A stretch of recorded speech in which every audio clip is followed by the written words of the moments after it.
I was beyond furious when she burst through the door 3 hours late. Where the hell have you been? I had to pick up Chad and take him to school. Bobby's freaking out and I have to go to work. She only shrugged.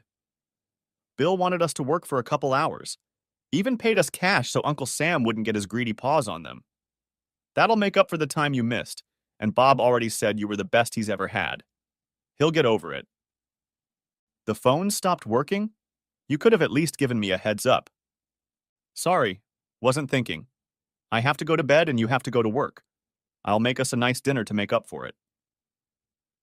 She didn't give me a chance to respond before she headed for the bedroom.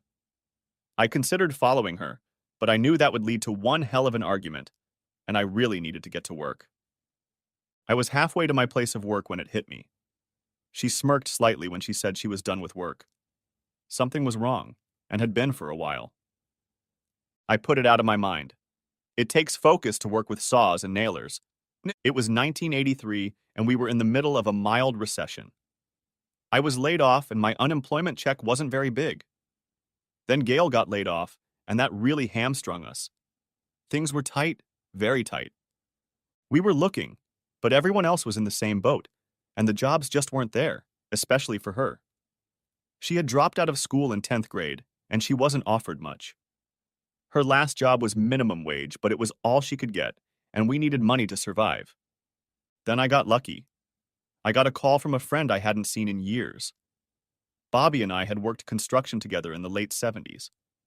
He always said we were a good team, and he was sorry to see me go, but I had a good opportunity, and I couldn't pass it up. He stayed in construction and eventually started his own small business, mostly doing real estate repair and maintenance, although he occasionally built houses. While everyone else was struggling, he was doing well thanks to service contracts. His biggest client owned most of the rental properties in one county and a few more in another, and she was keeping him busy. Mac, man, Jack said you got fired. I just lost a couple guys and thought of you. You want to help me out part-time? Damn right. He gave me directions to his next project and told me to be there at 7. After we hugged, he asked me if I remembered how to hang siding. Oh, I could probably fake that. He grinned, gave me 2 helpers, and let me go. The rest of the guys weren't particularly motivated, which I thought was odd in the busy time we were in, but I kept up with them, and we finished the job in 2 days. He assigned me to replace windows in a couple of rental apartments. By the end of the week, I had 35 hours of work.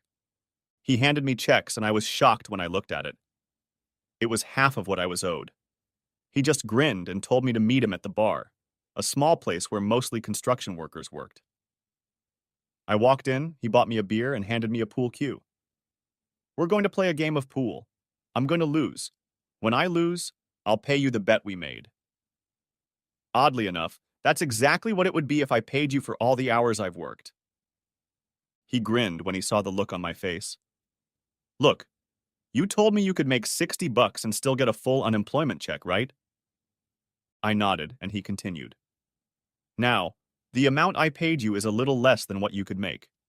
That way, you still get a full check and some money they don't know about. We won't always use that amount.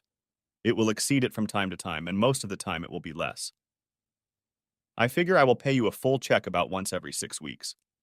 You will lose the check that week, but the state will be satisfied. Of course, you can act like a good citizen and report everything. Your choice. I thought about this while sipping a beer. I had been to the unemployment office twice. Both times I was treated like a number and felt insignificant. And while I know they were overwhelmed, the employees were downright rude, not just to me, but to everyone. Screw them! You need to practice. Your pool game sucks. He only grinned. Next chapter. I was about to share the happy news with Gail, but when I got home, she was already worked up. Where the hell have you been? Do I smell beer? We don't have money for you to drink. It took a few deep breaths before I could answer. I went to the bar where Bobby hangs out to get my money. I had 1 beer and he paid for it. Now we got a little break on the bills. I've got a little extra. I was about to say cash, but she spoke to me, telling me that a few hours here and there wouldn't help, and I needed to get a real job. What did you have for lunch today? I hope it was something solid, Because I need you to pitch me a good job because I'm not going to find one any other way. How about you? Did you find anything? You know no one wants to hire a high school graduate. Well, then you need to take advantage of the program they offered you and get a high school diploma. It will help, if not now, then in the future. You keep complaining about staying home. You could go out in the evenings and I could watch Chad. Think about it. She didn't like that for some reason and turned around and walked away. I went out to the backyard and started playing with our son. He was in first grade, and the world was a wonderland to him. He would tell me about what he had learned during the day, and I couldn't help but smile. He was a good kid, and even if I had to sacrifice something, I made sure he had good clothes and shoes for school, and money when he needed it for special things like a field trip to the aviary. By the time we were done playing, Gail had already made the food. We ate a lot of macaroni and cheese and hot dogs, but we didn't leave hungry. I never got around to telling Gail about the money under the table. I just took it and paid the electric bill. One day, a few weeks later, I came home and she kissed me hard. This surprised me because she had been a little stingy with them lately.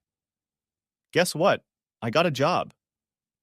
She had made a very nice dinner and was dressed in short shorts and a loosely tied halter, one of her playful outfits.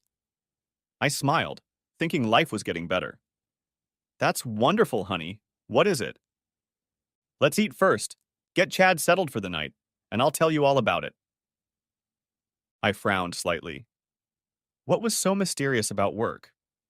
We had pork chops, which was rare this year.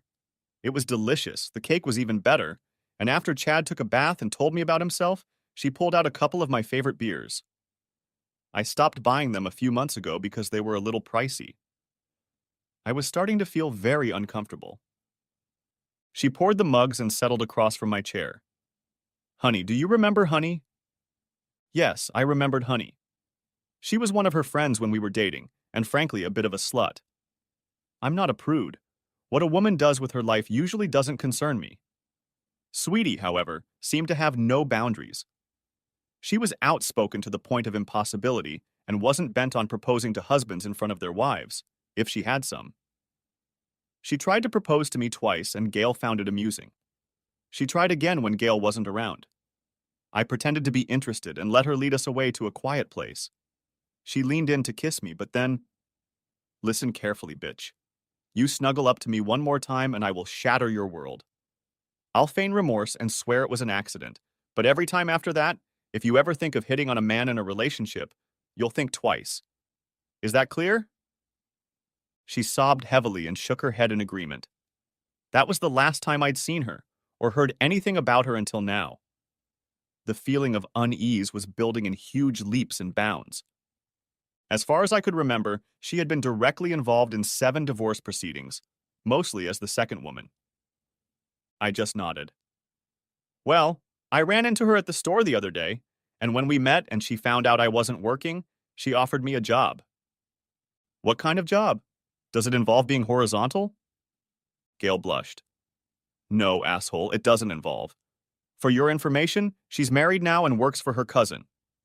He owns a motel in Charlotte and she works the night shift, 9 to 6. He always makes his night shift clerks work in pairs, and the woman she works with quit. Why did she quit? How would I know? The thing is, she quit, and the pay there is pretty good. $10 an hour. For someone used to making $6.65 an hour, that seemed like real money. I tried to be diplomatic. That's not a bad paycheck, Gail, but frankly, I'm not very comfortable. Is the motel in a nice part of town? Is it a good place to spend the night, or is it a dump? You'll be working in the middle of the night when all the crazies are out on the street. I'd hate to see you get hurt or killed for $10 an hour. And frankly, I'm not thrilled about you working with Honey. She's changed. A lot. She has a husband and a 2-year-old girl. Honey's no longer the woman we both remembered. Besides, the cops patrol here quite a bit, and we're pretty safe. I promise the first time I get a bad feeling and I'll leave. We talked some more about Chad and how this would affect him. I leave at 6. I can be home by 6:45, make you breakfast, take him to school, and then come home and sleep. That way, I can spend the evening with my two favorite men before they go to bed, and I have to go to work. We talked and agreed to discuss this later. Next chapter. Gail talked me into inviting Honey and her family over for dinner. I have to admit that she looked very different from what I remembered. Her hair was done up, she was wearing a conservative top and pants, and she was pleasant. Her husband seemed like a nice guy. I wondered if he knew about her past. Her little girl was adorable, and Chad was immediately enamored with her. While I was grilling, he ended up in the backyard and let her wander around the neighborhood, keeping up with her. Gail and Honey laughed. If he's as enamored when they grow up, we can be mothers-in-law. It was a pleasant evening. After the meal, the girl lay down for a nap, and Chad fell asleep on the floor. Her husband Jeff went to the bathroom, and Gail went to the kitchen for a beer. I took the opportunity. Honey, do you remember that little conversation we had right before Gail and I got married? Her eyes widened and she rubbed her neck in embarrassment. That was a long time ago. I've changed. I have to admit, I like the new Honey a lot better than the old Honey, but I want you to remember something. If anything happens to Gail, anything bad, and I think you had something to do with it, I'll honor my promise. Remember that. Jeff returned, and Gail came out with the beer. They stayed for about another hour or so before they left. No sooner were the taillights out of sight than she started asking questions. Have you seen how much she's changed? Hard to believe. I never thought she'd be married and with a baby. I always thought if she got pregnant back then, half the men in the neighborhood would be sweating. She punched me in the ribs. That was a harsh thing to say. Maybe, but it would still be pretty accurate. Come on, clean yourself up and go to bed. I thought about everything the next morning as I mowed the grass. Sweetie, despite all her past flaws, was an attractive woman. After all, I didn't resist when she got the job, but still made her make a bunch of promises and still worried about her. I was awake when she came home after her first day on the job. How did it go? Boring as hell. There's not much going on in the motel late at night. Everyone's asleep except for a few party people who come in after the bars close, but they don't usually make a lot of noise. It's easy money, honey. She came home with her first check, happy beyond belief. We decided that we would spend her first month's income to pay the bills, and then start saving most of it to find a house. I worked with Bobby more and more and found that I enjoyed it more than I remembered. Bobby begged me to go full-time if I didn't find anything by the time my unemployment benefits ran out. We were still gaming the system. We got part of our paycheck through reports and the rest under the table. I started putting half of the money away in a savings account, planning to use it for Gail and Chad's vacation trip. It would be our first vacation in 4 years, and Chad had never seen the ocean, so I wanted to take him to the beach. For about 4 months, everything went well. One day, Gail came in and said that the maid working the third shift had quit, and she and Honey were going to make some extra money cleaning empty rooms. One would work the desk and the other would clean, and they would alternate days. Does that mean you'll be sitting at the desk by yourself? Honey, no one, and I mean no one, comes to the table after midnight. Besides, we have walkie-talkies that we carry with us, so if someone comes to the front desk that we don't like, we'll call each other. Everything will be fine. The extra money did come in handy. One day, Gail came in with a battered face. I asked, and she shrugged. Rough night. The guys from the convention came over and they left the rooms a mess. I was up all night cleaning toilets and carpets. Could you make Chad breakfast today? I knew what a bad day was like, so I helped Chad get ready for school while she showered and went to bed. For a few days she was depressed, but then she seemed to perk up. As the weeks went by, she seemed to change. At first, it was little things. She stopped talking about her job except to say that it was the same old, same old. She also started dressing better. I complimented her, and that seemed to make her happy. I felt a little guilty spending money, but I needed clothes. I took some of the extra money I make and upgraded it. Again, that little smirk I'd noticed lately, like she knew a joke I didn't. It was starting to bother me. Then the changes started in the bedroom. We usually made love 3 times a week if our schedules allowed. Mostly it was on weekends, but 2 or 3 times a week, especially on Thursdays, she developed a habit of pouncing on me right after Chad went to bed. She was a little more aggressive than before, especially orally, both receiving and giving. I finally asked her about this change. She looked stunned, and it took her a minute to answer. I've never talked to you about it, but there's a lot to see at the motel. There are a few couples who come every 2 weeks or so who like to leave the doors open or venture into the pool. Plus, they tend not to date the same man every week. I had to think for a minute. Isn't that dangerous for a motel? What about cops, irate spouses, and the like? I was beginning to dislike the thought of her continuing to work at the motel. Then the insolence started, the minimizing of our family time. I asked her what was wrong. I'm just tired of fighting. It seems like every dime we get takes something away. Wouldn't it be nice to do what we like when we want to, like we used to when we had bills and a baby? Everybody has fantasies. Yes, I'd love to. But the reality is, we have bills and a baby. Do you want to drop everything? Drop Chad off somewhere and run away? I don't think so. Things are getting better, honey. Our bills are paid, and we're even saving a little. I'm thinking about going full-time with Bobby. He'll give me a raise and more hours if I accept. It hit me when she mocked the idea. You think that's going to make a difference? You need a job where there's insurance. We're all healthy now, but one accident would bankrupt us for years. I sighed. It is what it is, Gail. Until we find a new profession that pays a lot more, we'll have to work with what we have. There was that little smirk again. Next chapter. It all came crashing down one day when I needed a pen. Chad didn't like lugging anything he could write with into his room.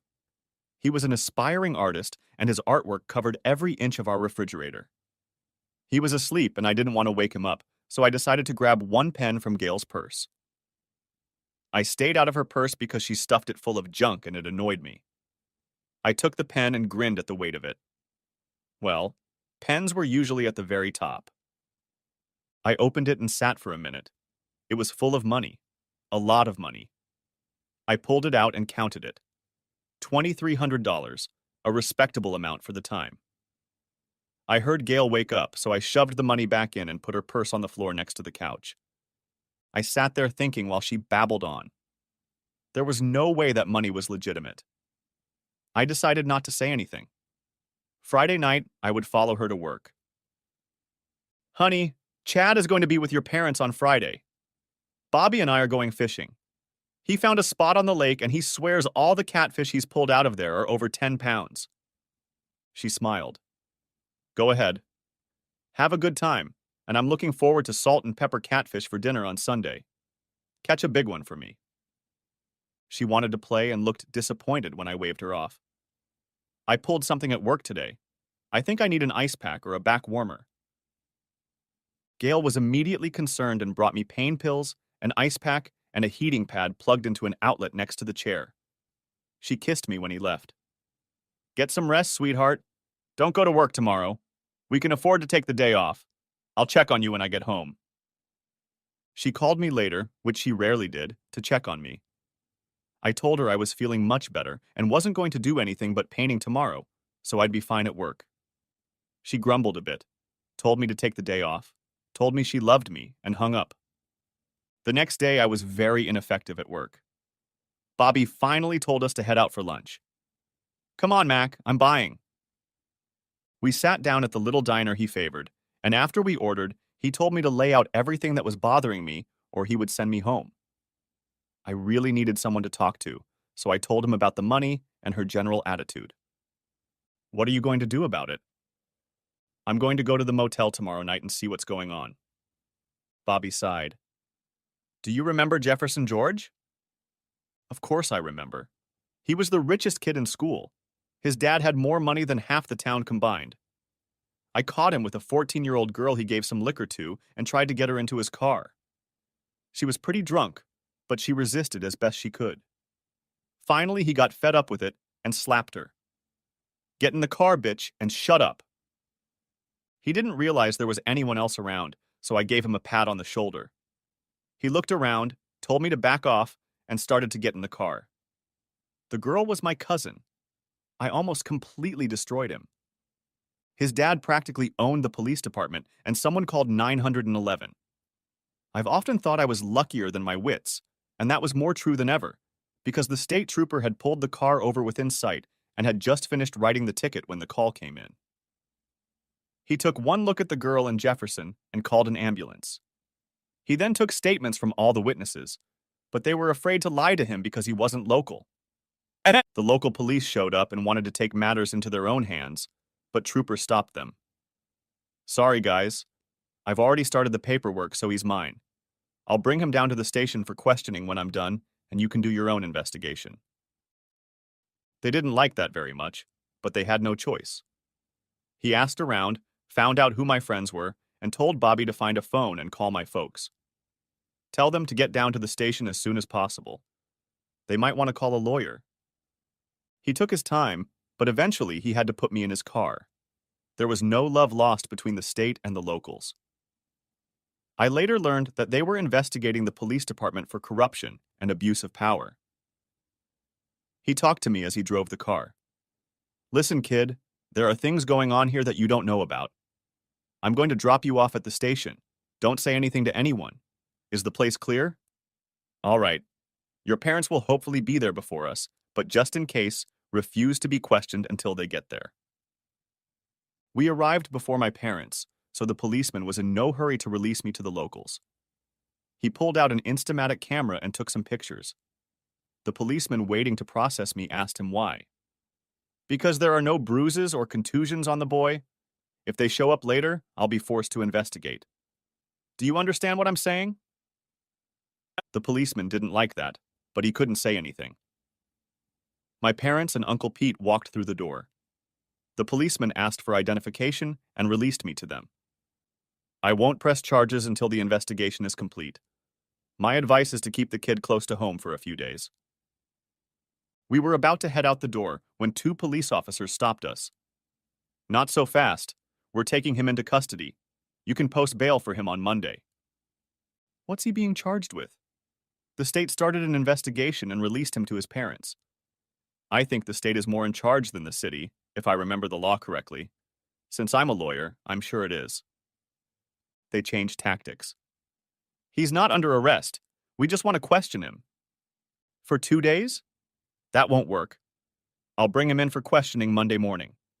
I will be present for your interrogation. All questions will go through me. Is that clear? I have orders. Then find me the person who gave the order. If you can't within a reasonable time, we're going home. There were a lot of whispers and phone calls, but an hour later, we were home. Dad wrote a check and handed it to his brother-in-law. Here, that's the fee. He laughed and tore the check open. Write me one for $5. I'm tired of losing cases to corrupt cops. Maybe this case will make a difference. When the smoke cleared, no one had been charged. Mr. Moneybags gave up when he read the report on the alcohol levels of his son, the girl, and the witness statements. Jefferson was not well liked, and many witnesses said he threw the first punch. He got his revenge. We were both expelled, and my son was sent to boarding school to finish his studies. I couldn't walk across the stage and had to go to summer school to get my diploma.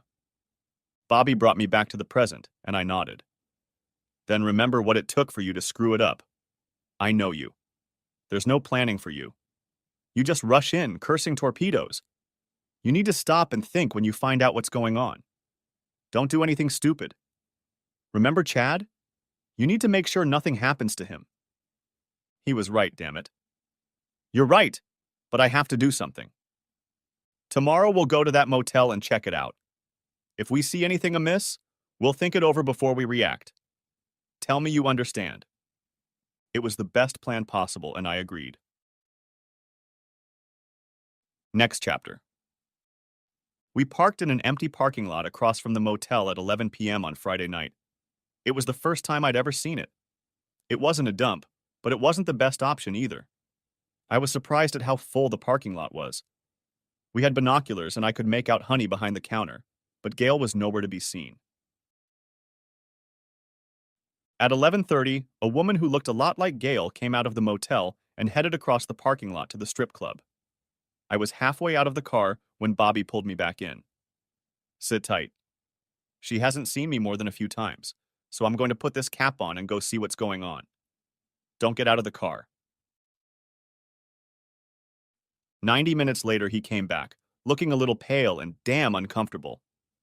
He sat for a minute before he spoke. She's a dancer, Mac.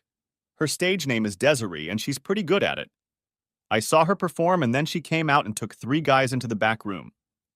The bouncer told me that's all they allow inside, but the women have an agreement with the motel, and as long as they don't go off company property, they don't say anything. I asked Desiree, and he laughed. She's all booked up for the day, and she doesn't work on weekends. I think she has a kid she sees during that time. Next week she works Tuesdays and Thursdays, and the following week she works Monday, Wednesday, and Friday. She and a girl named Honey take turns. I think she works at the motel on the nights she doesn't work here. Would you like me to set you up? I held out $50 to him. I'd like Wednesday, but I don't know if I can make it. If I'm not here by midnight, I'm not coming. She's pretty expensive, man. A quarter for the interview, half a buck for full service, and $1 for any extras you might want. I think he said that because he thought I might be a cop. I handed him another $50. Here. If I don't show up on time, this will be free money for her. While we talked, Gail walked out of the club with a man under her arm and headed straight for the motel, waving to Honey as she passed. By 3 o'clock, she'd made 2 more runs. I went numb as Bobby started his truck. We've seen enough. You need to calm down and think about what you want to do. Let's go fishing. What? We have to fish, don't forget. Besides, what's better than making plans on a deserted lake in the middle of the night? And so we fished. Even caught a few. But mostly we talked. What are you going to do? Divorce her. I don't see any other way out. I need to keep Chad safe. I don't want him to find out what she's doing. Okay, we need to gather evidence and catch her in the act, so to speak. Any ideas? I have to tell you that I think the local cops are in on this. We saw her drive through the parking lot 3 times, remember? They must know what's going on. That's when I remembered the trooper. He had been instrumental in eliminating the local cops, and because of that, he had been promoted to SBI. Now he was mostly involved in corruption cases. I saw him in the papers from time to time. I think I know someone who can help. I managed to survive the weekend. She made herself comfortable and gave Chad a little more attention than usual. He had really been missing his mother lately. That made what I had to do even more difficult. I called first thing Monday, explained who I was, and said I had some information I thought he needed. They connected me about 20 minutes later. He remembered me, and we talked about the past for a few minutes, after which he asked how he could help me. I told him the whole story, including the fact that one of the prostitutes was my wife and that we think the local police were involved. He listened, and I could see he was taking notes. Can you meet me and my partner there tonight? I had to take Chad to my in-laws' house, telling them it was urgent. We met at the waffle shop and talked. He introduced his partner, an attractive red-headed girl, and offered to go undercover together in their car. I thought it would be a bulky 4-door labeled undercover cop, but it was actually a nice 3-year-old T-Bird. They grinned when they saw my face. We confiscated it while busting traffickers a couple years ago. That's how we get most of our undercover vehicles. We change every month. The next one will be a Firebird. The Lieutenant Brown I knew laughed. Yeah, and when we do, I'm behind the wheel. Detective Walters has the lead leg. As we got into position, they exchanged good-natured banter. I singled out Gail and Honey. They watched as Honey entered the club. The first to come out was Brown. I'll go in there, see as much as I can find out. Then Tubby will come in. We talked while we waited. Wouldn't it be awkward going into a place like this? She laughed. I worked for 3 years while I was in college, but that's all I did. I never even did a lap dance. I've seen too many relationships ruined while I was working to ever give in to temptation. I show up, try to interview with the manager, tell him I'm moving to the area in a few weeks, and try to find a job. She had just finished telling me about her lawyer husband and two daughters. Seeing my face, she smiled. My husband knows. We met at a club. He worked at the law school as a bartender and bouncer. He knows I never dated guys, and I know he never touched any of the girls working, even though they saw him as a challenge and tried hard. Eventually, I had to report him to get them to back off. We decided to go on a few dates to prove it and never looked back. It's been 7 years now, and we're still as happy as we were on our wedding day. She looked at me sadly. Don't judge your wife just yet. She may have been forced into it. I've seen it happen. If that's the case, I strongly suggest you see a psychologist and try to save your marriage. If, however, she is doing this of her own free will, well, how it ends is entirely up to you. Brown came back and didn't smile. I've got the same information as your buddy. There are about half a dozen girls involved. Looks like a pretty big prostitution ring. There's a picture of your wife hanging on the wall. If there's a red cross with a circle around it at the bottom, that means she's available for additional services. Tabby, you're free to go. She was gone for about 30 minutes. Back in the car, she didn't look happy. This place is little more than a brothel.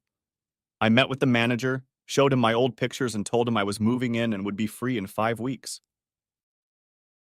The creep admitted that a lot of his girls had gotten hooked, but he turned a blind eye. He also tried to get me to give him my head as a goodwill gesture. I just grinned and said, "We'll look into it as soon as I get a job. Right now, I really need a shower." They took me back to the diner. That's the end of your involvement. I'm sorry, kid. It's clear you loved her. So what happens now? We're going to put together a small team. It'll be a month or so before we get into action. Keep an eye out for it in the papers. The strip club, the local cops, and the motel will go down. We'll shut down the strip club for solicitation, the motel for running a brothel, and the cops will lose their jobs and be prosecuted. I have to tell you, all the women involved will be charged with multiple counts of prostitution, and it will become public knowledge. The only upside is that you have a good reputation and a steady job, and judges don't like to award child custody to prostitutes if there is a decent alternative. You're going to get a divorce, aren't you? I have to. I can't forgive her, and I can't subject a 6-year-old to that lifestyle. Tabby reached out and touched my arm. We usually try to stay out of divorce cases so we don't make the news, but if you need us, we're sure your attorney can arrange for a deposition in chambers. That's when it hit me. Damn, there's no way I'm going to be able to act normal for that amount of time. I'm just not that good at it. What can I do? Brown grinned. This is going to be a pretty big case. We don't want it to fall apart too soon. You said you worked construction? Let's see what we can do. Try to hold out for a few days and we'll get back to you. True to our word, 2 days later, we were offered a short-term contract to help build a new prison halfway across the state. Not counting what was going on, they were offering a hell of a lot of money, and even under normal circumstances, it would have been hard to turn down. Bobby knew what was going on. He knew why we got the contract, but he didn't care. I told Gail that same night. Good news. You know we're trying to figure out how to make more money. Bobby got a job offer from an old friend. His project is behind schedule and he's facing fines if he doesn't finish on time. We'll be making half as much as we are now. It will be 7 days a week for a month, but including overtime, it will be about as much as I make in 4. I have to do it, honey. It could lead to great opportunities in the future. Surprisingly, she was not happy and tried to talk me out of it. I made every argument she had ever made to improve our situation, and that seemed to stall her excuses for me staying home. It's only for a month, dear. I'd hate to go that long without loving you, but think of it when I get home. A whole month without him. We'll be sore as hell for the first few days. Gail fell silent, knowing she couldn't do without it.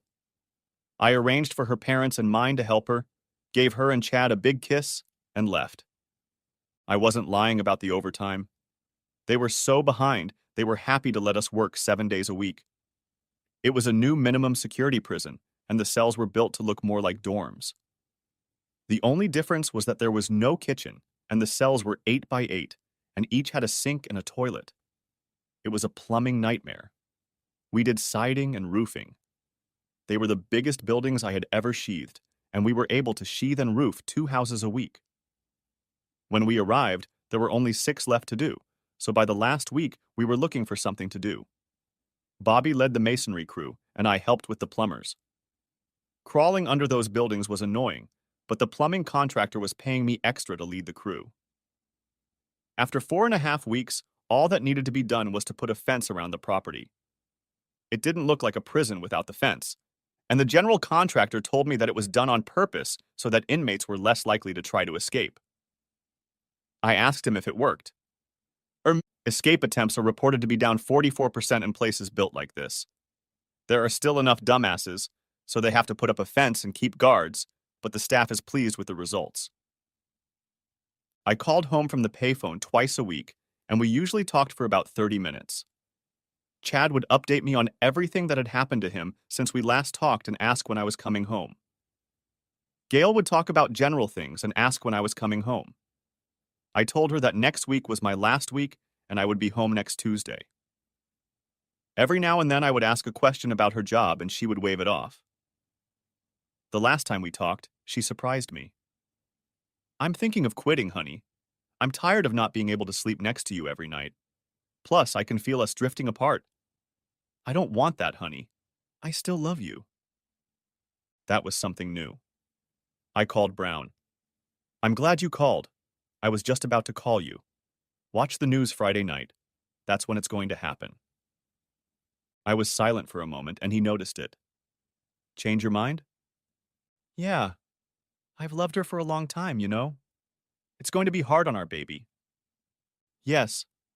But if we want to guarantee custody, this is the only way to do it. We're not charging her. She has no criminal record. If she finds a favorable judge, you'll be a part-time father. You really don't want her to get custody. I'll tell you about it later, but things have changed." Friday night, I called to hear her voice one last time. "I've been thinking. Maybe you should stay home tonight. I'll come home, we'll grab Chad, and we'll be at the beach in 3 hours. Think how happy he'll be. Think how happy we'll be." There was a moment of silence before she spoke. "It's too late to fill in for anyone, and I don't want Honey to be there alone. I'll come home Saturday and take a nap while you get everything set up. We can leave by 1 o'clock and be at the beach by 5. Let's try to spend a week there, honey. It'll do us good." I sighed. I tried. "Okay, I'll see you tomorrow." "I'm looking forward to it. We have a lot to catch up on. I have to go now. I love you." "I love you too." I wondered if she understood what I said. That night, Bobby and I watched the evening news at 11 o'clock.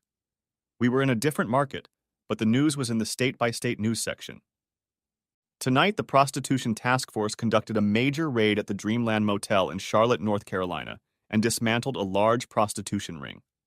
14 people were arrested, including the motel owner and 2 night managers. The owner is for providing a place for prostitution, and the managers appear to have been part of the network. The manager of Fantastic Ladies, an erotic entertainment lounge next to the motel, was also arrested in the investigation, although his charges have not been made public. There are also unsubstantiated rumors that he was involved in human trafficking. As the reporter spoke, people could be seen being led out of the motel to the police van. Bobby looked at me. "I'm sorry, man. I know how much you loved her. You know you had to do it that way for Chad's sake. You know, when everyone tells you you did the right thing, and you know you did the right thing, why do you feel like shit when you do it?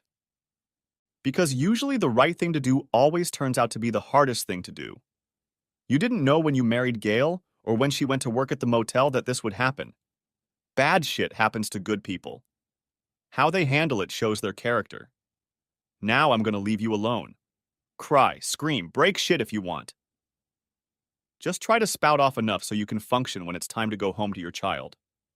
I know I shouldn't say this, but I'm right there with you, bro." As he walked away, I tried to cry. I thought about going to the store and buying a bottle. I thought about beating the walls in the motel room. In the end, I didn't do any of those things. I just sat there, dazed, for the rest of the night. Bobby found me and, without saying a word, turned on the shower and practically pushed me inside. The hot water hit me and I cried, bitter tears of betrayal and loss. When I got out, I felt much better. Let's go. You drive. I slept most of the way home. Next chapter. Their bail was set at $2,000 each. She had the money in a secret account, but she couldn't access it, and there was no way in hell I was going to pay it. The longer she stayed in jail, the more certain it was that I would get custody of Chad. The kid didn't understand. I tried to explain things to him as best I could. Son, your mother got involved with some bad people and did some bad things. Now she doesn't want to live with us, so we are on our own. She still loves you, but right now she just can't be with us. So she's coming home later? I don't know, son. We'll see. I did my best, trying to reassure him that Mom wouldn't be living with us anymore. I was glad it was the beginning of summer. I know how cruel kids can be, and I hoped that by the time school started again, this whole story would be out of everyone's head. Both grandparents helped look after Chad while I worked. We usually had dinner with whoever had him staying with them. It was very awkward with her parents at first. They apologized for Gail, but I blew them off. She made her choice, and that made me make mine. I need you to realize that your daughter and I have no future together. None. But it was her choice, not yours. Chad loves you, and I will never come between you and your grandson. If it makes any difference, I've always thought the best of you. If you ever feel uncomfortable around me, or if it gets too hard for you to hold Chad, let me know. Her dad just looked sad, and her mom hugged me and burst into tears. When she pulled away, she said she would wait for Chad in the morning and me in the afternoon. Tomorrow is meatloaf. I hugged her again and shook his hand, wondering as I left how they were dealing with the stigma of what Gail had done. It was a small town, after all. One could only hope it didn't have too many small people. It took her 10 days to get out of jail. By then, I had packed all of her belongings into boxes and put them in my parents' garage. Along with the divorce papers, I sent her a letter telling her to stay away from me and that sometime in the future, after the divorce, I wanted to ask her why. She immediately went to her parents' house when she was finally free. I don't know what kind of reception she was hoping for, but they let her know that she had 2 weeks and then she had to leave. Rumor had it that she and Honey had rented an apartment in Charlotte. I thought it was good that they deserved each other. Lieutenant Brown called me a week later. I thought you'd like to get an update and find out when this all goes to trial. After they got out of jail, we made it clear to them that if they left the state, we would prosecute them. Both she and her partner live in the same apartment. They don't work at the motel or the club because they were confiscated by the city, but they have found work at other clubs. I don't know if there are extras, but I don't think there are. If they get caught prostituting again before trial, it could turn out very badly for them. I highly doubt they will get jail time, and if they do, it will probably be 3 to 6 months. The motel owner and the club manager are facing more serious charges. I doubt either of them will be able to get their property back. The DA is running for office this year, so he'll have his hands full with them. I think both of them are looking at a couple years. They could have gotten more, but they made a deal and gave up 3 different dealers. We're trying to keep it quiet, because if word gets out, they won't last a week in jail.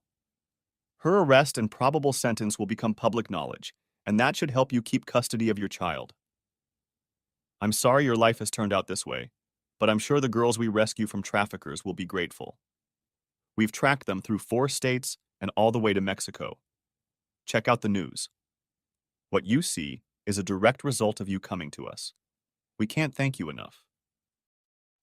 Over the next few months, there were several stories about traffickers, but I was too preoccupied with my situation to pay attention. She found a lawyer and tried to block the divorce, and no one, including her attorney, could figure out why. I used Uncle Pete, and he said the case was open and shut. Her lawyer was pretty good, and we had some serious conversations. Oddly enough, one of them involved money. She wanted half and full unsupervised visitation if she didn't get custody. We met at her attorney's office. It was the first time I'd seen her in 4 months. She looked like a completely different person. Her hair, her eyes, her clothes, everything was a far cry from what she wore when we were married. I guess she wasn't a bad businesswoman. Always promoting a product, Pete began. I think we've done more than fair. He wants 70% of the assets, no matter how small, and he's giving up alimony rights. How can that be unfair? Her lawyer was a slick guy, and I knew she must be paying him a fortune. This is just unacceptable. She wants 50% and full custody and a fair amount of alimony. Pete objected. 50-50, he gets custody rights to the child and will have supervised visitation for the first time. If Mrs. Stoneman proves herself trustworthy, the supervision can be revoked. In addition, she will be required to pay child support. The lawyer began to speak as Pete laid out the bank statement. 50-50 includes this money, an account that was not disclosed during the investigation. There was $14,000 in it the day our clients parted ways, and no judge in the world would have objected. Whoever we got caught would pay no attention to the fact that that money happened to be missing from the financial records. Gail turned pale. She didn't know her secret account had been discovered. Just before she was arrested, I went through her purse again and found the bank book. I pulled it out and photographed it, capturing the account numbers and routing. I guess her lawyer didn't know about it either, judging by the look on his face. The lawyer asked for a later appointment. For the first time, I said, "No. Take it or leave it, Gail. If you fight, a lot of dirty secrets will come out that you don't think I know about. By the time I'm done, any judge in his right mind will give me a restraining order preventing you from seeing your son. If you love him, sign the papers. If money's more important to you, I'll send you pictures of his high school prom. That will be the next time you see him." I walked out, surprising Uncle Jake. He talked for a few minutes before he walked out. "You should tell me when you're going to do things like that." "Will she sign?" "Her lawyer is working on her. He knows she has no choice but to sign the contract. Now tell me about her dirty secrets." Laughing, I told him I made it up on the spot. He grinned. "Judging by her reaction, she must have some secrets she doesn't want anyone to know about. I think she'll sign." Everyone, especially her old friends, thought I was being a jerk. Screw them. Let them fight for their kids' welfare and see how lenient they'd be. I did extend an olive branch to Gail, though, allowing her to visit Chad for 3 hours under parental supervision. The divorce took place before the criminal trial began, but I made sure to be in the courtroom when it started. The 3 divorces were the result of exposure. Honey's husband also divorced her, using Uncle Jake to get custody of their young daughter. He ended up giving them 3 months in the county jail. Both cried when they were taken out. I ended up with $2,000 in cash and $50 a week in child support. Gail was able to see Chad twice a week under the supervision of Children's Services, but after 2 months, she was allowed unsupervised visits to her parents' home. Chad gradually drifted away from her, and one day she sent her parents a note. She got a job with a national network and was going to travel the East Coast, performing for 6 weeks at one club before moving on to the next. This, she said, was so that clients could see fresh faces. Gail waived her dating privileges, but begged me to let her see him when she was around. The next year, she traveled west and eventually settled in Las Vegas. At least what she was doing was legal there. Chad still got expensive birthday and Christmas presents and letters when he got old enough. He adjusted pretty well to a single-parent family, especially since he had 2 grandparents who were always around. I remarried when he was 12, to a woman about 5 years younger than me. She came with a little 7-year-old daughter, and we sold both houses and bought a bigger one to accommodate all of us. Chad was a little reserved at first, but Melody followed him around like he was a god, and he warmed up to her. About a year later, he surprised Katie, my new wife, by calling her mom, and she tried to hide her tears, but we all saw them. And I took some of the money I made and canceled the foreclosure of affection lawsuits I had filed against Bill and the club manager and bought a half interest in Bobby's business. B&M Construction had grown into a medium-sized business, and we had a good reputation. We did a lot of work for the state through a contractor we worked with the month I was hiding from Gail. Next chapter. When Chad was 24 years old, he came to me with a serious conversation. I met this girl, Dad. I think she might be the one, and I want to bring her to meet you and Mom. She wants to bring her parents with her, if that's okay with you. I think he's afraid to meet you alone. I thought it was odd, but we agreed to invite them over for steaks on the grill. There were always a few girls and a few guys at our house. A year later, she was leaving for college. The nest would definitely be empty without her. We made it clear to her that she should chase her friends away that evening and be on her best behavior. Chad showed up about an hour before the appointed time with his girlfriend in tow. She was cute. Katie caught my eye and grinned. I think she approved of her the moment she volunteered to help with the side dish. I laughed and handed Chad a beer. Yeah, she'll know more about her before dinner than you'll know in your whole life. Pam's a good girl, Dad. She lost her first mother even earlier than I lost mine, and a stepmother is all she's ever known. But that woman is like a mama bear when it comes to her. I've been afraid to hold her hand in her presence for months. At that moment, her parents walked in. Her father shook my hand and grinned. You don't remember me, do you? I had to admit that I didn't. He laughed. That's okay. I've been to your house before about 18 years ago. Chad was 6 and Melody was 2. Even then, I think he was infatuated with her. I'm Jeff, Honey's ex. I shook his hand. Then that means? Yes, Melody is Honey's daughter. Let me assure you that she is nothing like her mother. Not like her at all. She's a good girl, and I won't threaten you if anything goes wrong. Let Amber handle it. Amber was an Amazon, 6 feet tall and weighing 200. I highly doubted she was fat. She smiled to take the malice out of her words, but still let me know she was being serious. I own a dojo and have a black belt in 3 different styles. Amber has 2. She can take care of herself, but just in case she gets hurt, you might want to just shoot yourself. Melody and Katie walked outside and laughed. Mom, you've known him for 3 minutes and you're threatening him? You must be getting soft. I remember a time when you acted like this. Now come into the house and meet my fiancé, C's mother. She stopped suddenly, blushed, and covered her mouth with her hand.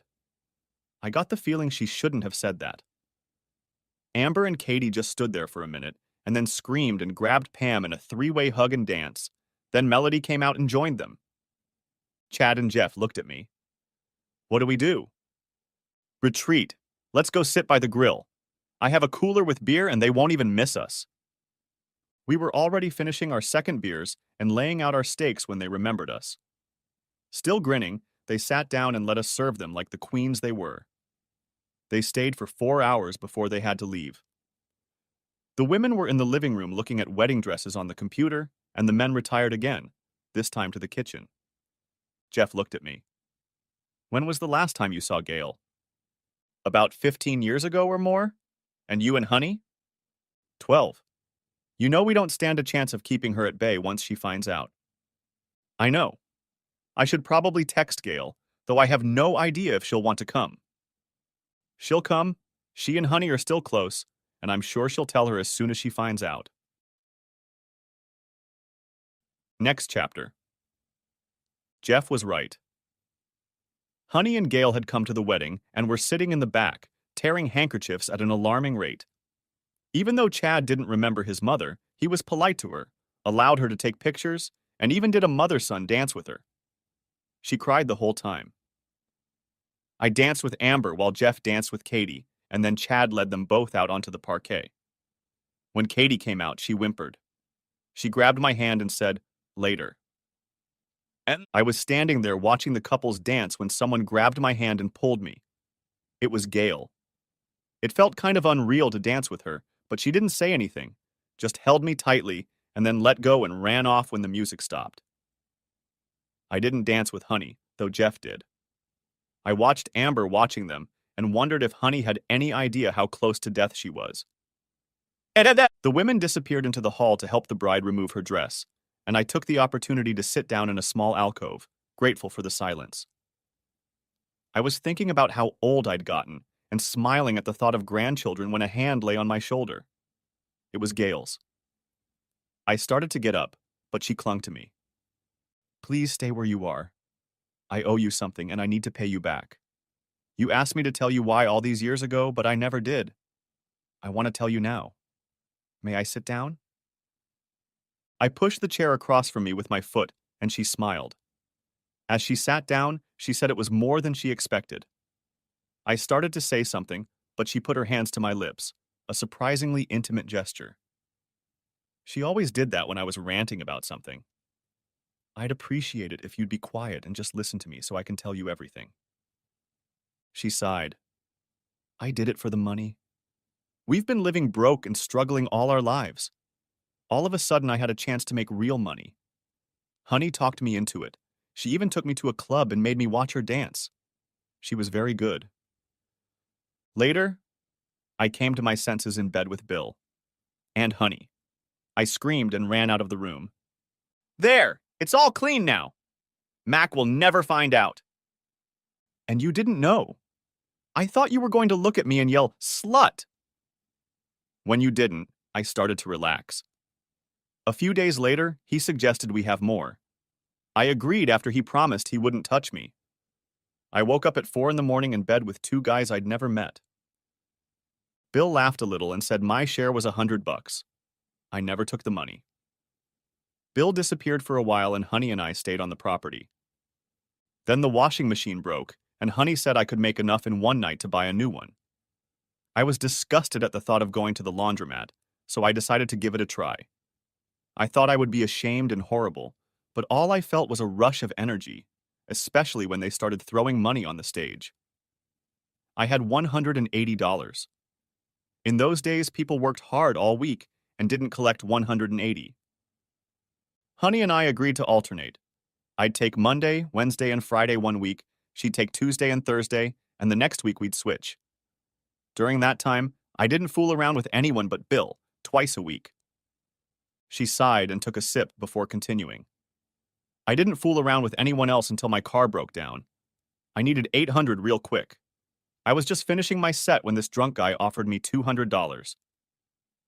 I hesitated for about a minute before I grabbed his arm and dragged him across the parking lot. He gave me a $50 tip. And then Bill called me into his office and told me that from now on, the Joneses had to pay $15 to use the room. I didn't want that out of my income, so I made them pay it. Things went on until we were arrested. We never found out how they knew about us. Bill paid off the cops and time after time. She stopped, overcome, but grabbed my arm when I tried to stand up. I have to tell you that at the time, I convinced myself I was doing it for us, so we could have a better life. I even set a goal for myself. $60,000, and I was going to quit my job, find a small job somewhere, and say I was making a lot more than I really was, and put that money back into our accounts.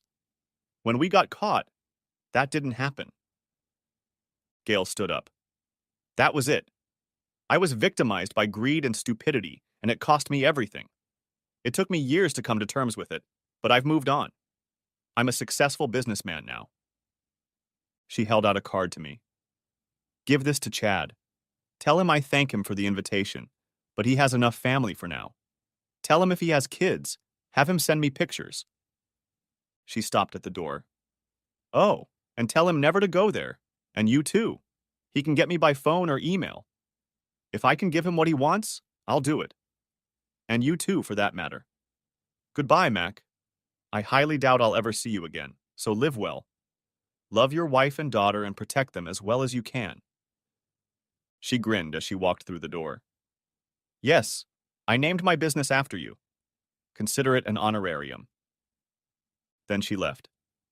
I looked at the card. Max, Gentlemen's Club Upper Class. Her number was written on the back. I was still there when Kathy found me. Come on, she said, pulling me by the arm. Let's go home and recover. I grinned as Melody walked over to us. I wouldn't get too comfortable. We'll have to do it all over again in a few years, and this time will be a lot harder on you. We'll get through it. The end. Thanks for watching. I hope you enjoyed it. So subscribe to my channel and watch the next video.